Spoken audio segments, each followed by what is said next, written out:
thank you, and I want to thank the council again for the invitation. And let me just check first, how many of you are already members of Citizens Climate Lobby? Could you raise your hand? Okay, excellent. So that would mean the rest of you are not members of Citizens Climate Lobby yet. Let's see if we can do something about that tonight. I'm from Salt Lake, and I don't get here often enough, and it was really amazing being here today. I got to go up to Brighton and take a walk around Silver Lake, and the aspens were bright yellow, and all the orange and the red, and it was just absolutely gorgeous, and I loved being here. It was a fantastic day. I'm from San Diego, and there's another person named Mark Reynolds who lives pretty close to me in San Diego. He's a world-famous sailor. He's won Olympic and world championships in the star class. My oldest son's name is Mark. About 20 years ago, one of our neighbors was taking sailing lessons, and they said, "Can Mark come along?" And we said, "Sure." So he gets there, and they said, "Oh, your name's Mark Reynolds. Well, what's your dad's name?" And he said, "Mark Reynolds." And they say, "Well, is he the Mark Reynolds?" And my son said, "Yes, he is." So at one point, I was the Mark Reynolds.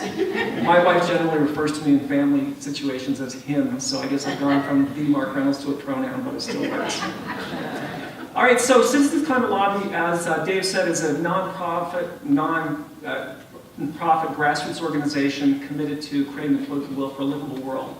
We believe that you've got to approach this from a scientific standpoint, on all levels. And if you work on climate change, you're very familiar with this statement: 97% of climate scientists are convinced, based on the evidence, that man-made global warming is happening.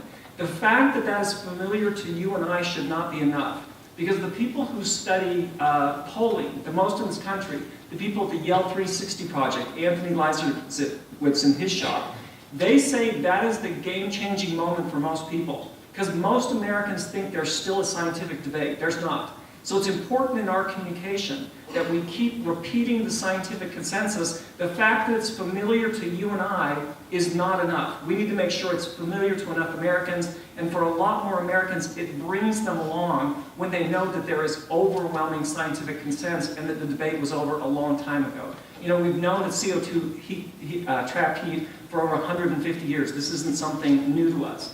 Here's a piece that probably even less Americans know, but is important for you and I to know. The biggest statement ever made by economists in the United States was last year, 3,508 economists who said that the most efficient way to deal with global warming, with climate change, is with a carbon dividend plan. And what you see is for all 4 former living Nobel chairs. I'm going to walk you through the bill we got introduced this year, which is the first bipartisan climate pricing bill in a decade. That is this plan, which is actually a carbon dividend plan. So 4 former chairs of the Federal Reserve, 27 Nobel laureate economists, 14 former chairs of the Council on Economic Advisors, and 2 former secretaries of the U.S. Department of Treasury. That would be Secretary Baker and Secretary Schultz. And when we were meeting Secretary Schultz in his office in Stanford, what he said is when a problem is this big, you have to do the most transparent, hardest to rig solution. And a carbon dividend plan is the most transparent and hardest to rig. So we'll get into that more, but I want you to know that like there is amongst climate scientists, there's a consensus. There is also with economists about what's the most efficient way to deal with it. But then if we go to the social science, in 2011, Feinberg and Wheeler published Apocalypse Soon, Dire Messages Are Counterproductive of Global Warming. And what their study showed is that if you only give people the doom and gloom related to climate change, it actually hurts. It shuts people down. They don't think it can be as bad as you're telling them. Their study shows some really interesting things, though. If you tell someone, here's all these terrible things, and it's bad, and as you know, even when you tell people it's bad, it's worse than that. You can't even tell people what is really going to happen. But if you do that, what they usually say to themselves is, it can't be that bad. My friends who say the planet just goes through natural cycles must understand this better than you do.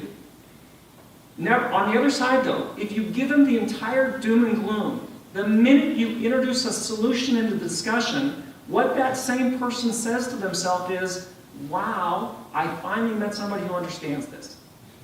So what the social science tells us is that we have to lead with solutions. I know sometimes it's more emotionally satisfying to talk about how terrible it is we're not doing something. It just doesn't bring people along. So I think we all need to be resolved that bringing people along is far more important than how we describe it. And what the social science, which has been backed up by a lot of papers and studies after Feinberg and Willer, is that we must lead with solutions. So yeah, you can give people some doom and gloom, but make sure you're talking about solutions.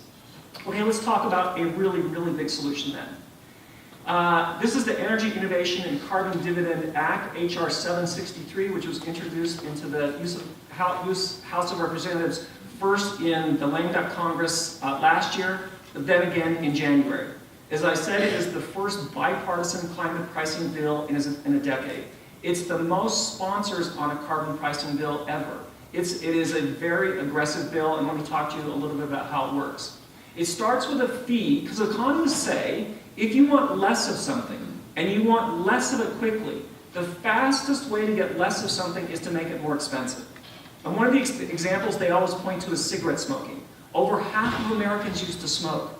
Now less than 15% do, and yes, education contributed, but the economists will insist that the single biggest factor of driving people away from smoking was just making it particularly too expensive for young people to start smoking. So what we do is we assess a fee starting at $15 a ton of CO2 emissions and rising $10 a year, where CO2 and other greenhouse gases enter the economy. So that's primarily going to be at the oil well, at the coal mine, at the natural gas well. So it's any place it comes into the economy, we slap a steadily rising fee on it. But then we take every single dollar and send it back to American households as a monthly payment. So just like Social Security, most people will get this as electronic remittance, a few people will get an actual check. It's like in Alaska, the permanent fund, every citizen gets a check once a year. So it's a lot of precedent for programs like this. So why should we send all of the money back to households rather than all the other interesting things you could do with it? So you could pay for research and development, which we need. You could expand mass transit. You could fund all kinds of nice green projects. I mean, CBO predicts that we're going to have $1 trillion deficit this year. We could use, and we're talking about hundreds of billions of dollars every year. We could do a lot of good things with it. So why are we saying that you should send all of it back to American households? For a lot of reasons. First of which is, we believe any lasting, durable solution has to be bipartisan. And almost every Republican member of the House of Representatives has signed something called a Grover-Norquist tax pledge. And what a Grover-Norquist tax pledge says is, I won't vote for any new tax that grows government. If we send all the money back to households, then those people can still honor their pledge. We are an organization that thinks people keeping their promises is a good thing to do. They can still honor their pledge and give all the money back. And vote for the bill. Secondly, the reason to give all the money back is if we put a steadily rising fee on carbon, your costs are going to go up. Now, how many of you are so altruistic that you don't care how much more things cost, you'll just go along with it no matter what? How many of you are that altruistic? Okay, well, yeah, great, right? But not the majority of the country. So what we want to make sure is that people's costs go up, there's a way of mitigating it, and that it's obvious to them it's being mitigated. According to the U.S. Treasury Department, they issued a study in 2016 that said if we give all the money back, 70% of households will come out equal or better. So if we give all the money back, what that means is your increased costs will be mitigated, and it's particularly good for people at the lower ends of the economic spectrum. If you study how this policy does with people throughout the economic spectrum, the people at the lower ends do really, really well. And the reason for that is this. When people talk about their carbon footprint, most people think about energy use. And that's a big part of it, right? But for most of us, the majority of our carbon footprint is actually what we buy. And people at the lower ends of the economic spectrum just don't buy much stuff. So they do really well. So we say, give all the money back to households. The third thing we do is a border carbon adjustment. So what we do is we've talked to all the WTO people, and we know that we can put a tariff in place so that if other countries don't have as high a fee as we do, then we can slap a tariff in place for any carbon-intensive goods. This particular bill, the Energy Innovation and Carbon Dividend Act, says that if 80% of the cost of a product is from energy, then you would slap a tariff on it. It can be written other ways, but that's the way it's written right now. Now, ultimately, what do we want? Do we want to put a border tariff in place, something complicated like that? No, we don't. What we want to do is create an incentive that's strong for other countries to price carbon, which a lot of countries do. Canada has a national carbon price. I live in California. That's the 5th biggest economy in the world. We have a price in California. The European Union has a cap and trade program. So lots of times people act as if we would be out there on an island if the US enacted some type of national carbon price, but there are many prices around the world. We just want to make sure they're all high enough to get things moving quickly enough. And then the last thing this bill has is a limited regulatory adjustment. What it essentially says is, if you're pricing something, you don't need to regulate it at the same time. You don't need to create a system of double jeopardy. So it takes a very small slice out of the Clean Power Plan and says, let's not regulate it and price it at the same time. There's many reasons for that. One is, as I said, not to create the double jeopardy, but also we're an organization that believes in bipartisanship, has been successful with bipartisanship, and we have to give something that the Republicans who sign on the bill can go back to their constituents and say, I got something. And if they can say, I got a little regulatory rollback, it will probably be enough. But that's one of the calculations you and I have to make. We have to write a bill that both is an answer to the physics of our planet and at the same time has political legs and is politically viable. Okay, why might you like this bill? I think the reason that you should most like it, there's others, but I think the most important is that it's effective. It will drive down emissions way beyond anything the Clean Power Plan or Paris had ever envisioned. Other people view a lot of other things related to climate policy. We're an organization that believes we have got to get emissions down in the range that the IPCC said. So this will get us close to that 1.5, 2 degree range that the IPCC report said we must. Now that report also said that we've got to find ways of extracting CO2 from the atmosphere. So there's other things that we're going to have to do. This is just the big one that needs to get done first. It's good for people. If the air and water is cleaner, that's good for everybody's health, isn't it? You know, I haven't been in Salt Lake for a long time, and today it looked like one of those inversions was starting to happen, and I remember some winters where it was like, yikes. But here's the other thing.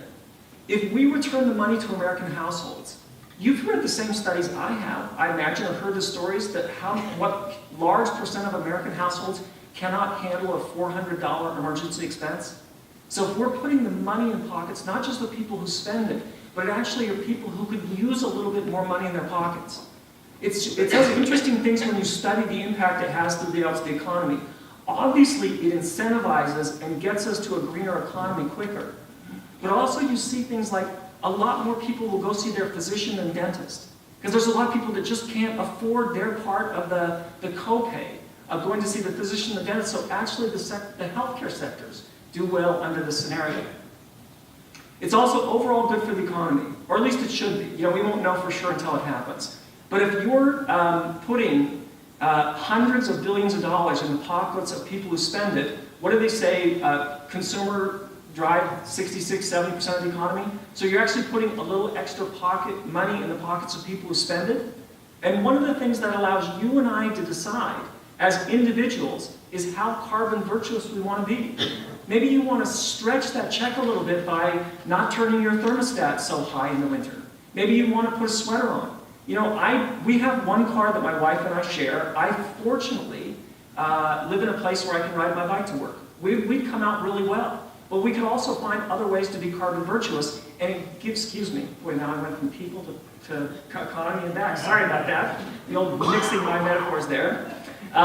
Sorry for going back to good for people, but good for the economy. Those people spend money, and when they spend it, it should be stimulative for the overall economy. And then bipartisan. You know, you read the stories, you read the paper, you watch the shows. Everybody says this is as bad as it's ever been. And we've got Republicans and Democrats working with each other on the issue that is the most contentious issue. That's a big deal. I'm going to tell you how we got there, but the fact that it's bipartisan is really, really important, and that Democrats and Republicans are working together on this issue. Last is it's revenue neutral, so this won't cost the federal government anything. There's a small administrative cost. It'll take a little bit to get it set up initially, but once we get it set up, then the program actually pays for itself. Okay, how did we get here? we started something called the Climate Solutions Caucus that ended last year with an equal number of Republicans and Democrats. How we initially started it is we met Ted Deutsch of Florida. We always thought Florida was kind of ground zero for climate change, because if you go to Miami during high tide now, the ocean actually backwashes up into the streets. You can't get away from what's happening in Florida. So we talked to Ted Deutsch and we said, let's start the Climate Solutions Caucus, and we said we needed a Republican co-chair. So we decided who that should be was Carlos Curvelo, Republican of Florida. We spent 3 years going to Mr. Curvelo's district trying to convince him that he should be the leader on this issue. We brought community leaders in, we brought business leaders in, we brought mayors, we brought city councils, we brought little kids bringing postcards. And after 3 years, Mr. Curvelo signed on and became the Republican co-chair. We then worked to build up a group of Republicans and Democrats who would meet together on a regular basis to talk about solutions to climate change. And we did that. Mr. Curvelo lost his election the last cycle. He was in a district that Hillary Clinton won by 16 points. He lost by about a point. But we were able to quickly replace him with Francis Rooney, Republican of Florida. So there's not all the people who were there at the end of last year still in the caucus. About half the Republicans either decided not to run again or lost their re-election. So the caucus is still there. We still have Republicans and Democrats who agree to work with each other. We're just gotten the one on the Senate side started. We're excited to see what will happen on that. That's just barely in its infancy, so we don't have much to tell you about it, but that we're excited that we've got the same kind of concept started on the Senate side. The thing that I think is important to see coming out of that is there are now 10 carbon pricing bills before Congress, 6 of which came out after the Energy Innovation and Carbon Dividend Act, 9, and 3 of which are bipartisan. That doesn't happen without the Climate Solutions Caucus. Those bills happen because of a long time of getting Republicans and Democrats talking to each other. We actually took a lot of flack and criticism that we were just giving Republicans greenwash cover by having the caucus. And what we can actually see now is meaningful, effective, good bills are now coming out, and we can't pass a bill till we can first get one introduced. And the 6 that came out after the Energy Innovation and Carbon Dividend Act showed that that was a big statement to Congress that Republicans and Democrats were interested in working together across the aisle. Okay, I want to share with you one of our colleagues, Nick Huey, who's actually went to BYU, and this is kind of illustrates how we go about working in Congress, and I just want to share with you his 6-minute testimony before Congress. Christian, I'm not your typical climate change activist either. The closest I've ever been to vegetarian is swapping a beef sandwich for a chicken one, and that was hard.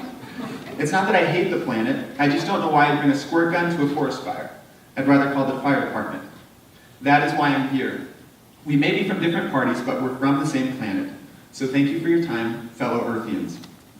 When I went to BYU, I had a baby. Then I had another baby. It's kind of a Mormon hobby. With each new child I held in my arms, my concern for their future grew. I wanted to protect my children, and there was no way I could do that. It had to be a planetary effort. So I started trying to figure out how to bridge the gap between the far left and the far right so we could all work together on climate change. The answer I found was not a new policy. It was a new idea. I called it the far middle, a radical place where the left and right respect and learn from each other's viewpoints publicly. In 2017, I wanted to prove the far middle could exist. They call the rivalry between BYU and the Utes the Holy War. Like the far left and far right, we hate each other. What if we could use our bitter rivalry to show Democrats and Republicans how to get along when it comes to climate? On the first week of fall classes, BYU students arrived at the U with over 3,000 purple flowers to place on each of their car windshields. Why purple? Because the youth school color is red and ours is blue. Purple is right in the middle. With each flower, we left a video inviting youths to team up with us on climate. A simple, easy execution with unexpected results. The day of the event, the emails from students began pouring in. We were broadcast on Utah's biggest news channels, garnering over 200,000 media impressions on our first day of operations. But we weren't done. 1 week later, 50 volunteers hiked the side of a mountain to shine a purple Y the size of a football field inside BYU Stadium during the nationally aired rivalry football game. At this point, sustainability coordinators from other universities began to reach out. We were featured in local talk shows and radio interviews. We got ultra-conservative Utah to start buzzing about climate change on every news channel. Why? Because we approached the problem from the far middle. The radical part of this campaign wasn't that we were angry and yelling. It was that we weren't. Climate change is not the sickness. It's a symptom. Excuse me. It's a physical manifestation. It's a physical manifestation of America's deeper infirmity. Polarized partisan pride. I've heard both of my colleagues here talk about it. The problem isn't a lack of bipartisan options. It's a lack of bipartisanship itself. If we can strip away partisan pride and greed, the symptoms will go away faster than any of us could reasonably believe possible. The far middle is a place of humility, reason, and respect. It's the same kind of humility that inspires a group of Democratic senators to invite 3 young Republicans to come offer their perspective on the climate crisis. In the far middle, a liberal atheist and a conservative Mormon Christian can sit down and have a real conversation about climate, healthcare, guns and gates, and leave with new ideas. In the far middle, we treasure diversity of thought every bit as we treasure diversity of skin color, even if those thoughts are in direct conflict with our own. I was asked to come here today to show the way forward. Not right, not left, forward. The answer is to become radical far middleists. A collection of those who maintain one party affiliation while publicly embracing the other. Create a space where it's safe to concede, to work together, to respect, and you will resonate with your constituents and the rest of America on a level you didn't know possible.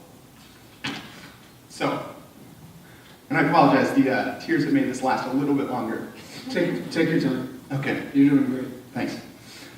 So what can you do to create this far middle space when the far left and the far right dominate the headlines? The answer lies in big, safe, smart public gestures that in today's political climate are much more disruptive than another angry tweet. If there's one ad tip I can give you, it's when everyone zigs, you zag. Could you imagine the headlines today if instead of passing a resolution to condemn someone's rhetoric, you introduced a resolution to apologize for your own? It's a gesture of goodwill. Or if a Republican and Democrat went to rally in each other's respective districts because they saw in each other integrity and humanity. What would such simple, radical actions do to the dialogue in this country? If you want to move the needle, you need to be radically agreeable. You need to be as radically agreeable as the far left and far right are radically disagreeable. I offer my services as an advertiser to anyone in this room free of charge, regardless of party, as long as you'll use them to heal the gap that has turned our climate into a political weapon. You each have unique opportunities to bring the far middle back into mainstream America. I would love to figure out what those are. If a handful of students from conservative Utah can get on every single news channel with a message about climate change, there's no reason a handful of senators from our nation's highest level of government can't do the same on a national scale. I imagine you all would like to see more of your Republican colleagues here. I would too. But for that to happen, someone has to publicly let go of pride in a big way. Someone has to soften. It's no longer enough to reach across the aisle in private conversations. Now is the time for radical collaboration. To let love outweigh fear. The American public will not only permit such leadership, will break out the fireworks. The far middle has been muted by 2 warring parties, but we are still America's majority. Give us our voice back.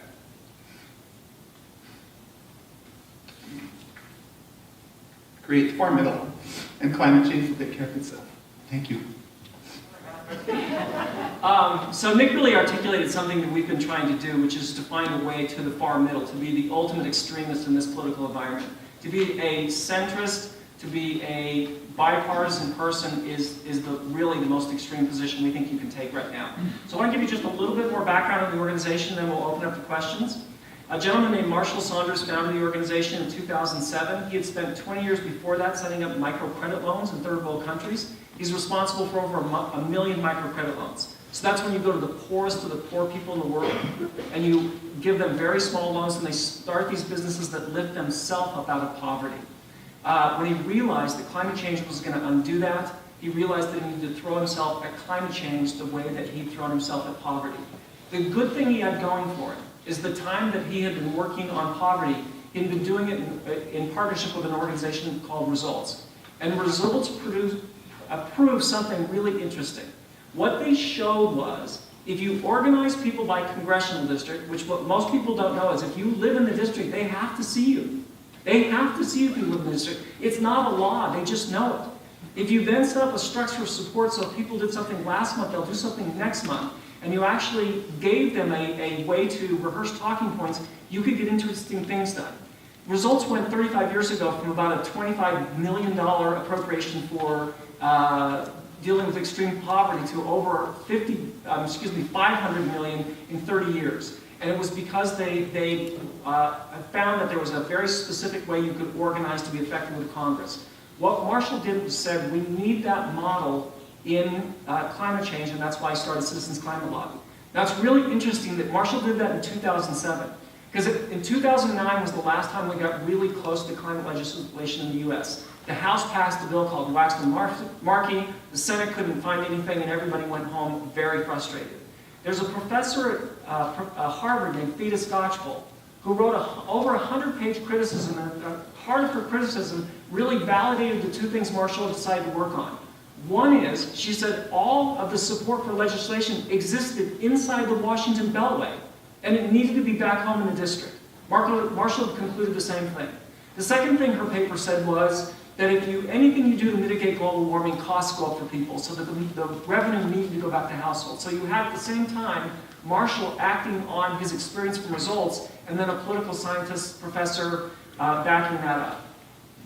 I think part of the reason that we've gotten to where we are, because we're we're 160,000 volunteers, but budget-wise, we're a $5 million company. The big green groups, Sierra Club, EDF, NRDC, they have $400 or $500 million budgets. How did the little guy get the bipartisan bill out? So there's a couple of things that I think I want to point to here. One is, we've always asked ourselves to be the organization that is for things, not against things. So we're always trying to say, what are we in favor of? What are we for? And I want to do a quick exercise with you that we do in every one of our initial trainings with people.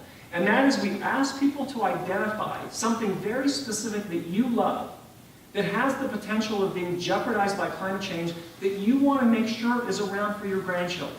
So whether you have grandchildren or not, it's just people who are going to come along. So let me give you a simple example for me.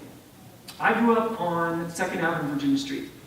And in summer, my favorite thing to do was to eat fresh, ripe fruit off my neighbor's trees. Right? So if you go one fence, it's apricots, and two fences, it's cherries. And so, first of all, the fruit you pick off of a tree doesn't taste like what you get in the store, does it? And if you're a kid and you're stealing it, doesn't that make it taste even better, right? So we had to go over one fence to get the Olsons, two fences to get to the Pettigrews. My favorite one, though, is you just had to walk up one block on 3rd Avenue, Virginia Street, was one of those plum trees that has the deep purple fruit. And it was only about 3 or 4 steps off the sidewalk, so you could kind of slip over there and grab it and not worry about an old man or a dog, just kind of casually act like you're just stepping over there and you got this great thing. So I planted one of those plum trees in my backyard that I wanted for my kids and grandkids. And it made fruit for a couple of years and then stopped making fruit. And so I went to my local nursery and I said, what's the problem here? And they said, well, it doesn't get cold enough in San Diego anymore for a plum tree to go through the cycle it needs to go through to make fruit. So most fruit trees have a number of chill hours they need, right? So let me show you what, unfortunately, my plum tree looks like now. You can sort of see it. It's a little bit of a stalk. It's been dead for a while, but I kind of keep it symbolically as this thing that I've been for. So here's what I'd like you to do. I'd like you to just turn to someone near you, and there might be 3 of you, so you might have to just go quickly, and identify something specific. Don't say, I like to hike, or I like trees. Like some particular place. Like the first time I brought my kids up here for a wedding, we went to City Creek Canyon, and they walked for the first time ever barefoot in a creek. You know what that's like for a kid who's never done it? They couldn't believe what happened to them. I can't imagine my grandkids not being able to have that experience. So find something very specific and just grab someone next to you. What's something specific you want to make sure that is around for future generations? Just go ahead and grab someone next to you and share that with them. I like to do this exercise for many reasons. One is so that we can kind of, be present with what's at stake and the things that you want to have around. Not what we're afraid of what might happen. What are the things that you love that you want to make sure they're here? The other thing that I think is important is, no matter who you talk to, they have something like this. And this can be your starting point with them. People that you disagree with very strongly politically, you can start with something that they love or that you love about the planet. I was talking to Barry Goldwater's son about 6 months ago. And he said, my dad used to take me on hikes all the time, and he used to walk me up to trees, and he'd say, son, take a good look at that tree. That tree has more character than most of the men you'll meet in your life. And I just think that we should know that as a starting point, there's always something that people are passionate about this planet that they want to make sure to preserve also. And that could be perhaps a good starting point in our work with other people. I think one of the other reasons that we have been able to make progress is we've been so intent and focused on our values. I'm not going to read the entire value statement. I think it's worth going to our website to see them. But we first of all believe in focus, on just being focused on one thing at a time and not getting distracted by a bunch of other things. We're optimistic. We believe that people are good. We believe that you can work with good people. You can make progress with people. We've seen so much progress with Congress. We know we can make more progress with them. We take the most generous relationships we can. We start with as generous relationship with other people as we possibly can. We're big believers in integrity. One of the things you notice in CCL is everything starts and ends on time. And that's not because I'm a nut about time. I might be. But it's mostly because I think it matters. Your word matters. And if you say it starts and ends at this time, you can start as establishing a fundamental integrity in how you work with everything, because everything you say matters, and that when you say you're going to do something, you're going to do everything you can to possibly do it. And then we also believe in personal power, giving people agency in their voice in Congress, being nonpartisan, and then also diversity, that everybody has a voice here. We want to give agency to everybody, no matter where they come from, etc. Okay, I want to just mention one next thing we're doing, and then we'll open it up for Q&A. So every June, we have a conference. This year in June, we had 1,500 volunteers on Capitol Hill. And there are 435 offices in the House of Representatives. There's 100 in the Senate. So that makes 535 people you can go see. Of those, we saw 529 of them for our lobby day. So we saw almost the entire Congress.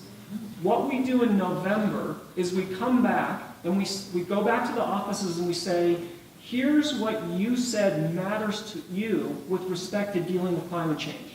And I think it's one of the reasons that it's brought so many Republicans along is that we've shown how much Republican attitudes have moved. One of the things we track is how many of the meetings with Republican offices in particular seem positive versus hard. The first year was 3-1, the next year was 6-1, the next year was 10-1, the next year was 21. Last year was 33 positive meetings to 1 that was, either not interested or divisive at all. Here are the main issues that the offices brought up this year, and this has evolved over time. The most common issue was the dividend itself. So it used to be the most common kind of issues people would bring up is why this won't work. So they used to bring up China and India all the time, which essentially was a question, I think, that said, this can't work because it'll hurt our economy. But the number one thing they wanted to talk about was the dividend, which I believe is a basic contextual shift from why it can't work to, okay, how would it work? And as you can see, it was almost an even split between Democrats and Republicans. The next was the border, with Republicans being far more interested in the border than Democrats. Endorsers.